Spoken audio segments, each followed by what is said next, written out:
At the celebration party for my younger brother's college graduation, not only did my parents kick me out of the house, but they also declared they would mortgage the house to fund his startup. Despite the fact that for the past 10 years I had quietly spent over $80,000 to support them financially. But what happened next was truly something no one could have anticipated. I'm Adam Miller, 28 years old, an assembly line worker at an auto factory in the suburbs of Ohio. My life isn't anything to brag about. I work the night shift, 12 hours a day, standing on the production line, hands tightening bolts until they go numb. The smell of machine oil, the clanging of metal, and the bone-chilling cold of the factory in winter have become a part of me. My monthly paycheck after taxes doesn't leave much to spare, but most of that money I send back to my family for utility bills, health insurance, my dad's medication, roof repairs, heating gas. I keep just enough to get by, or more accurately, to survive. I live in a small, rundown apartment that I share with Jake, a co-worker from the factory. The apartment is in an old corner of town with stained walls and windows that creak with every gust of wind. My bed is an old mattress pushed against the wall next to a chipped wooden table. Jake and I split the rent, the electric bill, and sometimes a cheap case of beer for the weekend. My meals are usually instant noodles, sausage sandwiches, or whatever's on sale at the supermarket. Clothes? All secondhand, bought from thrift stores. Once, when the sleeve of my jacket tore, I patched it with duct tape because that month's money had to go to my mom to buy medicine for my dad. Jake looked at me and shook his head. "Why do you live like this, Adam?" I gave a faint smile, not knowing how to answer. My family lives at the end of Maple Street in the suburbs of Ohio, in a 2-story wooden house, its white paint faded, the shingles speckled with moss. My dad, Robert, was an auto mechanic but retired due to chronic back pain. My mom, Susan, used to work part-time as an accountant but now stays home, tending the garden and caring for my dad. Then there's Matthew, my 23-year-old younger brother, about to graduate college with a degree in business. Matthew is my parents' pride and joy, the star of the family. He's quick-witted, charming, and always knows how to make them laugh. And me? I'm Adam, the older brother, the one my parents rely on to keep everything from falling apart. Growing up, our family lived modestly, never with much to spare. The house on Maple Street was all we had. Small, old, but it was home. The wooden floors creaked, the roof leaked, and the water heater was always breaking down. I remember evenings when my mom sat at the kitchen table holding the gas bill, her eyes red. "If we can just get through this winter," she'd say, her voice choked. My dad sat beside her, silent, gripping a cold cup of coffee. Matthew and I were young then, sharing a room with a rickety bunk bed. I liked the bottom bunk because every time Matthew climbed to the top, I'd hear him let out a relieved sigh, like he'd just conquered a mountain. Back then we were close, like two little buddies who knew nothing of the world. But as we grew older, things changed. When I was 18, I earned a partial scholarship to a technical college. It was the first time I saw my parents look at me with pride. "Adam, you're going to make something of yourself," my dad said, clapping me on the shoulder. But then they called me home one snowy evening, the yard blanketed in white. "Adam, the family's struggling," my dad said, his voice low. "Matthew needs to go to a good school, needs opportunities. You're the older brother, you can help, right?" I looked at them, my heart heavy. Matthew was 13 then, just starting high school, and my parents called him their hope. I didn't see any other choice. I dropped out of college, got a job at the auto factory, and began the life of a factory worker. From then on, I became the family's financial backbone, though no one ever said it out loud. Every month, I sent money home for utilities, property taxes, roof maintenance, health insurance, my dad's medication, winter heating gas. I paid for it all, leaving little for myself. Over 10 years, I calculated I sent nearly $80,000. That number represents my sweat, my sleepless nights, the health I've traded away. Because of me, the house on Maple Street became more stable. The roof was replaced, the walls repainted, the water heater stopped breaking down. My dad bought a flat-screen TV, my mom got flower pots to decorate the yard. Matthew was fully supported, college tuition, a nice dorm, designer clothes, parties. My parents stopped frowning when bills arrived. But me? I still lived in a rundown apartment, still wore torn clothes, still ate instant noodles. I'm not jealous of Matthew, honestly, I just wanted my family to be okay. But sometimes I wondered, do they see me? Do they see Adam hunched over in the factory, living in hardship so they could be comfortable? I remember one time when I came home for dinner, Matthew showed off his new sneakers, $200. Nice, right, Adam? He asked, his eyes sparkling. I nodded, giving a faint smile. Those sneakers were worth my entire month's food budget. My mom looked at Matthew, beaming. My boy's so stylish, she said. I sat there, eating cold cuts, thinking about my duct-taped shoes. No one asked if I was okay, if I was tired. I got used to it. But there were moments that stung, like when I was 16 and won second place in a statewide science competition. I brought the trophy home, excited to show my parents. They nodded, said, "Good job, Adam," then turned to ask Matthew about his school play. Matthew had a minor role, nothing big, but that night they threw a party, inviting the neighbors. I stood in the corner holding my trophy, feeling invisible. From childhood, Matthew was the hope, the star. I was the older brother, the one who had to step aside, to sacrifice. My parents aren't cruel, not intentionally, but they have a way of making me feel like I'm just a tool, a money machine. I didn't blame them, not at first. I loved them, I wanted them to be happy. But as time went on, I grew tired. Tired from sleepless nights, tired from the money I earned through sweat, tired from the feeling that no one saw how I was living. I kept working, kept sending money, kept living frugally. I thought as long as my family was okay, I'd be okay. But deep down, a wound was growing, silently, one I didn't even dare face. Then that day came, the day everything inside me broke, the day of Matthew's graduation party. The party took place on a Saturday evening in the backyard of the Maple Street house. Strings of twinkling lights were strung up, the wooden table was covered with a white cloth, and the mouth-watering smell of grilled meat filled the air. Neighbors, Matthew's friends, and a few relatives gathered in full force, laughing and chatting lively. I stood in a corner of the yard holding a cheap can of beer, watching everyone. Matthew, the center of the party, was dressed in a crisp white shirt, his hair neatly styled, telling some story that made his friends burst into laughter. My mom, wearing a new floral dress, bustled back and forth, her smile as bright as if it were her wedding day. My dad, standing by the grill, slapped the shoulders of old friends, his voice hearty. Looking at my family at that moment, anyone would think we were happy. But I felt like an outsider standing beyond the glow of the lights. In the shadows of the very house I'd poured my sweat into keeping afloat. I was wearing an old frayed collared shirt and my duct-taped shoes. I didn't even want to come, but my mom called 3 times saying, "Adam, this is Matthew's big day. You have to be here." I drove from my rundown apartment thinking I'd just sit for a couple of hours, force a few smiles, and leave. But when I stepped into the yard and saw everyone so jubilant, saw Matthew being celebrated, a heavy feeling pressed down on my chest. I tried to swallow it like I had so many times before. The party was in full swing when my dad raised his wine glass, lightly tapping it to get everyone's attention. "Today is a special day," he said, his voice booming, his eyes shining. "My son Matthew has graduated college. He's not just the pride of Susan and me, but the future of the Miller family." The yard erupted in applause. Matthew stood up, bowing in thanks, his smile radiant. I looked at him, thinking of the years he lived lavishly in his dorm, partying while I slaved away in the factory. I tried to smile, but my lips felt stiff. Then my dad continued, and his next words hit me like a knife to the heart.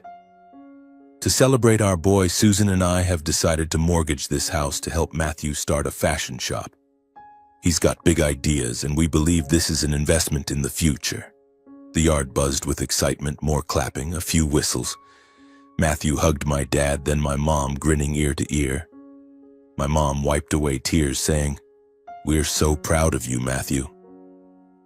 I stood there, the beer can in my hand ice cold as if the blood in my veins had stopped flowing. Mortgage the house? The Maple Street house? The one I'd poured $80,000 of my sweat into over 10 years to keep standing. Utility bills, property taxes, roof repairs, insurance, medication, all of it came from me. And now they were mortgaging it without a single word to me to fund Matthew's fashion shop. I looked at my dad, my mom, Matthew, hoping someone would turn to me, explain, or at least acknowledge what I'd done for this house. But no. They laughed, they hugged, they basked in the glow of the lights and applause. Anger surged inside me like a fire igniting from smoldering ashes. I didn't want to make a scene, didn't want to ruin the party, but I couldn't stand there silently anymore. I stepped forward, my voice trembling but clear. Mortgage the house? Are you serious? Without even asking me? The yard fell silent. My dad turned, frowning. Adam, what are you talking about? This is Matthew's party. My mom looked at me, her expression half surprised, half annoyed. Matthew smirked as if I were some clown crashing his stage. I took a deep breath, trying to keep my voice steady. I wasn't invited to speak, was I? But I have to. For 10 years, I dropped out of college, worked night shifts at the factory, sent money home to pay for everything. Utilities, taxes, medication, roof repairs, insurance. $80,000, do you even know that? I live in a rundown apartment, eat instant noodles, wear torn clothes, all to keep this house standing. And now you're mortgaging it for Matthew's shop without a word to me? My dad's face flushed, his eyes blazing. My mom grabbed his arm as if to calm him. Matthew glared at me, muttering something under his breath. I didn't stop. I couldn't stop. From the time I was a kid, I stepped aside. Matthew got to go to college, to party, to be called the hope of the family. And me? What am I, a money machine? Have you ever asked if I'm tired, how I'm living? Enough, Adam, my dad roared, his voice like thunder. You're ruining your brother's big day. If you're jealous, just say it. Don't beat around the bush. Jealous? That word felt like a slap in the face.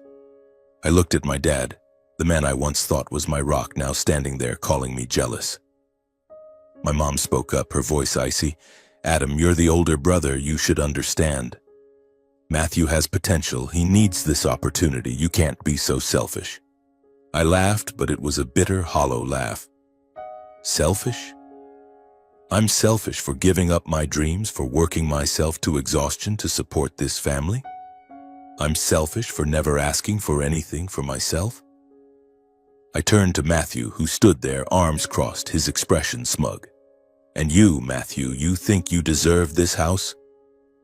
Do you even know who kept it standing? Matthew shrugged, his tone dripping with sarcasm. Adam, don't make a scene. You're a factory worker, what's the big deal? I have ideas, I have vision. You're just jealous because I'm successful, aren't you? His words were like pouring fuel on a fire. I gripped the beer can tightly, wanting to hurl it to the ground, but I held back. I didn't want to become the out-of-control fool in front of everyone. I looked at my parents, waiting for an explanation, an apology, anything, but my dad just pointed toward the gate. If you want to cause trouble, then leave. Don't ruin Matthew's day. My mom nodded, her eyes cold. Adam, you're such a disappointment. I stood there in the middle of the yard, surrounded by the curious stares of neighbors and the whispers of Matthew's friends. I wanted to scream, to tell them about the nights I stayed up with back pain, the meals of nothing but instant noodles, the dreams I'd buried. But I didn't say another word. I turned and walked out of the yard, leaving behind the lights, the laughter, and my family. Inside me, something had just shattered. I drove back to my apartment in the dark, the dim streetlights flickering past the car window. The Maple Street house, the party lights, and the laughter of my parents and Matthew faded into the distance.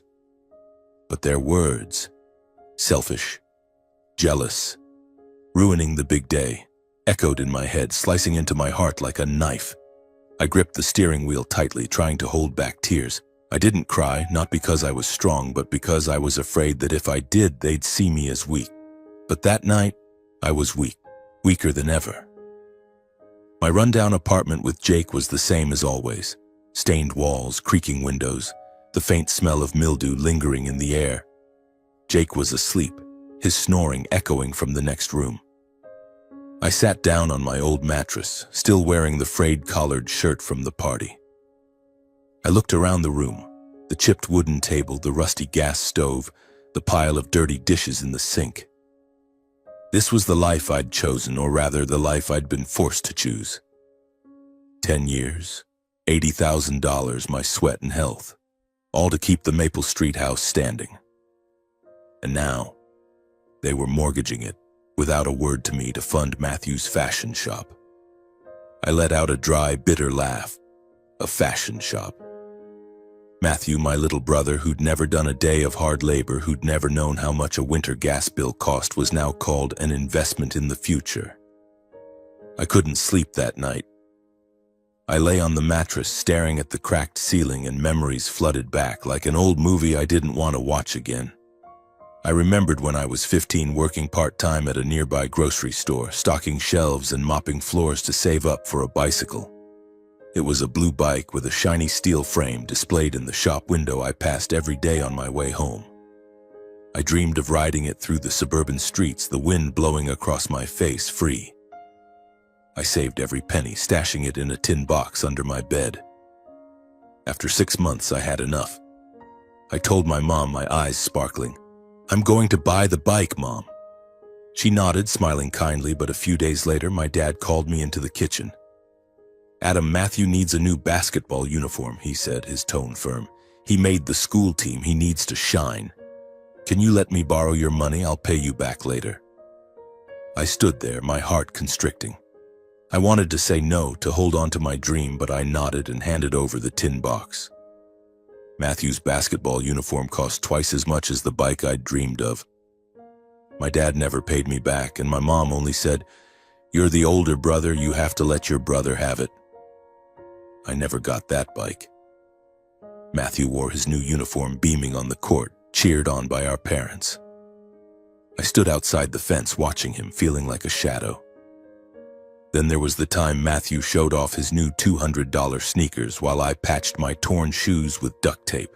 He got to go to college, live lavishly in a dorm, party and buy designer clothes, all with our parents' money, or rather my money.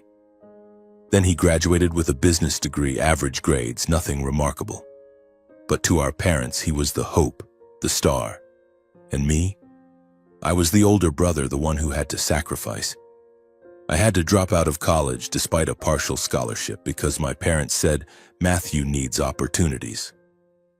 I started working at the auto factory, night shifts, 12 hours, my hands aching from tightening bolts. The smell of machine oil, the clanging of metal, the bone-chilling cold, it all seeped into me. My health deteriorated, my back ached, my eyes grew dark circles. I saved every penny, ate instant noodles, wore old clothes, all to send money home. For utilities, property taxes, insurance, medication, roof repairs. $80,000 over 10 years, and not a single thank you. Not a single time my parents asked how I was living. Those memories, piece by piece, were like small cuts that now merged into one large, bleeding wound. I sat up, turned on the light, and looked in the mirror. My face looked older than my age, with dark circles under my eyes, my hair disheveled. I didn't recognize myself anymore.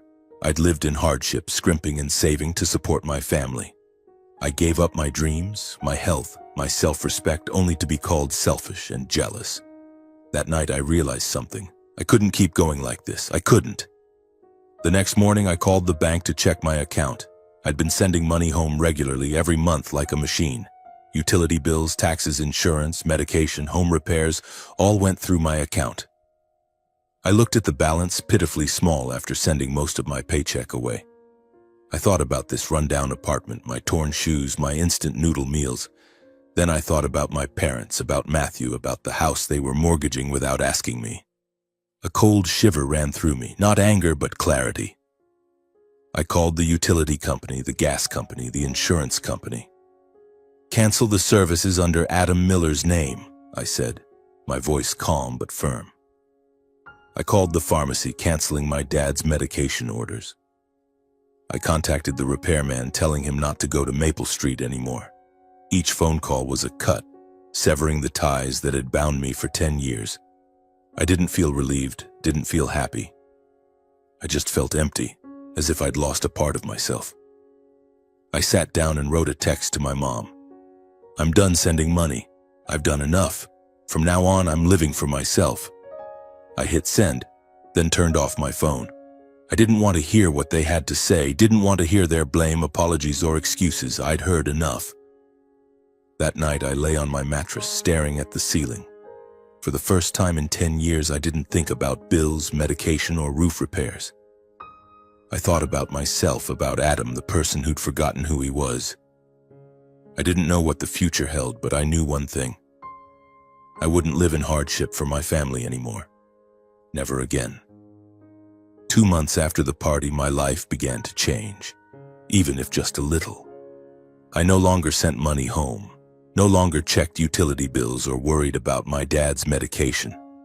For the first time in 10 years, my paycheck was mine. I bought a new pair of shoes, ones that weren't torn or patched with duct tape. I ate a proper meal, steak and mashed potatoes instead of instant noodles. I even started saving a small amount, vaguely thinking about going back to school, though I didn't know where to start. But the biggest change wasn't the money. It was the sense of relief. I no longer carried that invisible burden on my shoulders, no longer felt like my family's money machine. My rundown apartment with Jake was still the same, stained walls, creaking windows, but I started to see it as home, not just a place to crash. Jake noticed the change. "You're smiling more, Adam," he said, taking a sip of beer. I just nodded, not mentioning anything about my family. I didn't want to bring it up, didn't want to remember my mom's cold stare, my dad's shouting, or Matthew's mocking smile. I had cut the ties that bound me to them, and I wanted to believe I'd be okay. But my family didn't let me stay at peace for long.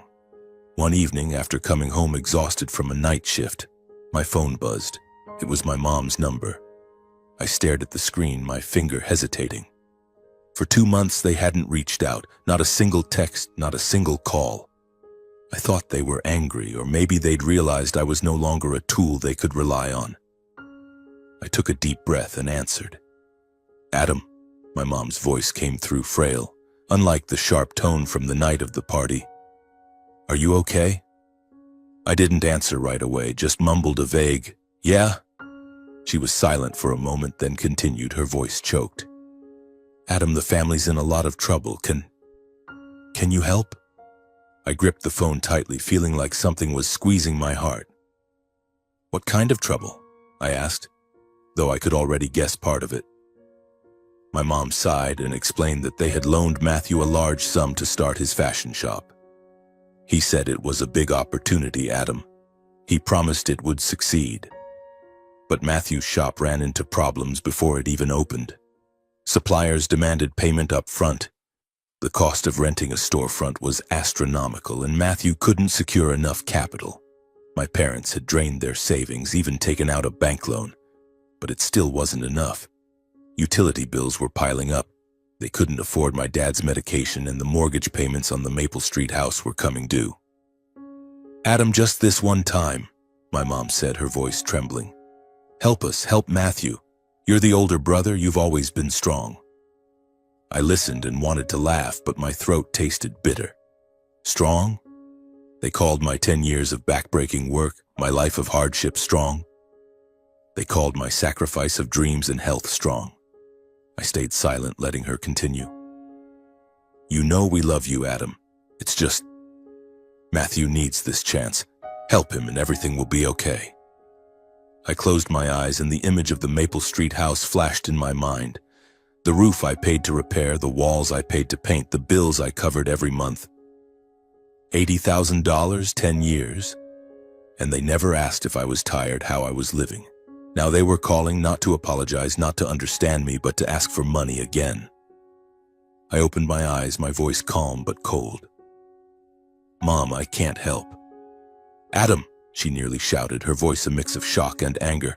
"What are you saying? You can't abandon your family like this." I heard my dad muttering something in the background, Then my mom continued, her tone urgent. Think it over, Adam. We've done everything for you, raised you, and now you're turning your back on us? I let out a dry laugh, devoid of any joy. Raised me? Mom, I dropped out of college to work, to pay the bills, to support the whole family. I live in a rundown apartment, eat instant noodles, wear torn clothes so you and Matthew could live comfortably. I've done enough. Now I have to live for myself. She went quiet, but I could hear her breathing heavily, as if trying to hold back tears. Adam, you're so selfish, she said, her voice softer now. Who do you think you are to talk like that? Matthew is your brother. He needs you. I shook my head, though she couldn't see. Matthew doesn't need me. He needs money, and I don't have any more to give. I hung up, my hand shaking. The phone buzzed again immediately, but I didn't answer. I turned it off and tossed it onto the table. I sat down on my old mattress, my mind reeling. I wasn't angry at my mom, my dad, or Matthew. I was just tired. Tired of their blame, tired of them never seeing me as a person, only as a source of money. I thought about the years slaving away at the factory, about my torn shoes, about the bicycle I never got. I thought about the night of the party when my dad yelled at me, when my mom called me selfish, when Matthew mocked me as a lowly worker. They would never change. They would never see me. The next day, my dad called. I didn't pick up, but he left a voicemail. Adam, you have to help the family. If you don't, we'll lose everything. Do you want your parents out on the street? I listened to the message, then deleted it. I didn't respond. I couldn't. If I went back, if I sent money, I'd become the Adam of 10 years ago. The Adam who lived in hardship, sacrificed everything only to be taken for granted. I stood up and looked out the window. The suburban Ohio streets were quiet, golden leaves falling gently. I thought about myself, about what I wanted. A technical course, a better apartment, a life free of other people's bills and responsibilities. I didn't know where I was headed, but I knew I wasn't going back. Never again. 6 months after I hung up on my mom, my life began to take on some color. Not the vibrant hues of a movie, but soft shades. Enough to make me feel like I was living, not just surviving. I was still working at the auto factory, but last month the manager called me into his office. Adam, you've been doing great work, he said, sliding a piece of paper across the desk. We want you to be the line supervisor. I looked at the paper. A new contract with a 30% raise.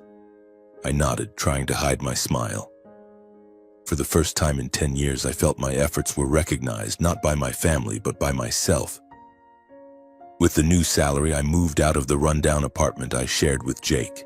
I rented a small place in a quieter neighborhood with windows overlooking a park, walls free of stains and no smell of mildew. It was still simple. 1 bedroom, a kitchen corner, a new wooden table, but it was mine. I bought a decent bed that didn't creak and a small TV, a luxury I'd never considered before. Jake came to visit, looked around and whistled. You're moving up, Adam, I laughed, handing him a beer. Moving up? Maybe not, but at least I was living for myself. I enrolled in a night technical course at the local community college. 3 evenings a week after my shift, I sat in a classroom listening to lectures on circuits and mechanical systems. The numbers, diagrams, and assignments were exhausting, but they also made me feel alive. I'd once dreamed of college, of becoming an engineer. Now at 28, I was starting over, slowly but steadily.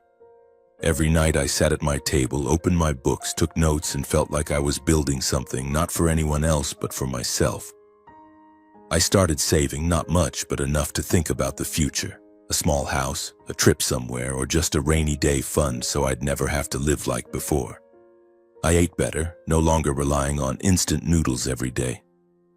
I bought new clothes, not just clearance items. I even started jogging in the mornings, breathing in the fresh air at the park.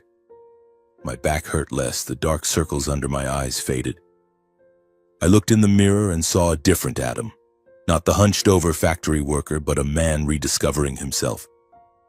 I didn't contact my family. My phone no longer buzzed with calls from my mom or texts from my dad.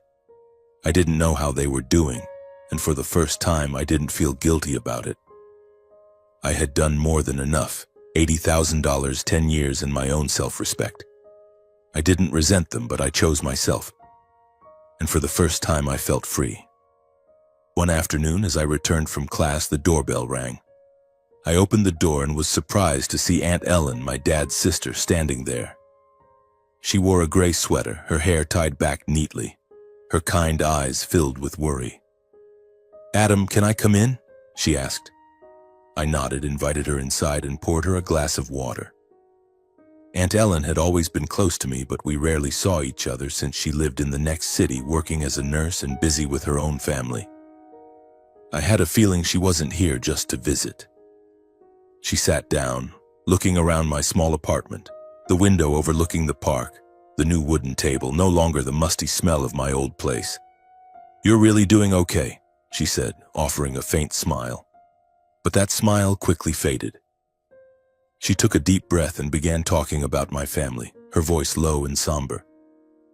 Without my money, the Maple Street house crumbled like a sandcastle. My parents had poured all their savings and taken out more bank loans to fund Matthew's fashion shop. But the venture failed spectacularly. Matthew chose the wrong location, didn't know how to manage, and suppliers cut ties when he couldn't pay. The shop shut down after 2 months, leaving behind a mountain of debt. Matthew tried to find a job, but with his average degree and smug attitude, no one hired him. Now he was back home, living off my parents, constantly grumbling and blaming everyone else. My parents, nearing 70, couldn't keep up with the mortgage payments. The bank foreclosed on the Maple Street house, the house I'd poured $80,000 into to keep standing. They moved into a small, rundown rental apartment with peeling walls and dripping pipes. My dad, despite his chronic back pain, took a job as a server at a diner, wiping tables and washing dishes, his steps heavy and labored. My mom started cleaning houses for others, her hands trembling from exhaustion. They ate meager meals and couldn't afford my dad's medication. "They're suffering, Adam," Aunt Ellen said, her eyes red. "I feel for them, but I can't help much." I sat silently, feeling as if something were crushing my heart. I pictured my dad, his hair now white, hunched over wiping tables in a crowded diner. I pictured my mom, frail and aging, sweeping someone else's floors, her eyes weary. I pictured Matthew, once the hope of the family, now a bitter failure. Part of me wanted to pick up the phone, send money, and help them get back on their feet. I remembered the days we gathered at Maple Street, my mom's laughter, my dad's deep voice. Despite their unfair treatment, they were still my family. But then I remembered the night of the party, my mom's cold stare, my dad's shouting, Matthew's mocking smile. I remembered the 10 years I lived in hardship, slaving away without a single thank you. My heart was torn, caught between two paths. I looked at Aunt Ellen, my voice soft. "Aunt Ellen, should I help them? I don't want them to suffer, but I'm scared of falling back into that cycle." She took my hand, her eyes firm but warm. "Adam, don't," she said, her voice resolute. "Your parents, Matthew, they're still stubborn. They're not sorry, they don't realize how much they've taken you for granted. They blame you, saying if you hadn't stopped sending money, things would be different. Matthew's even worse. He calls you selfish, says you ruined his dreams. They haven't learned from their mistakes. They only know how to point fingers."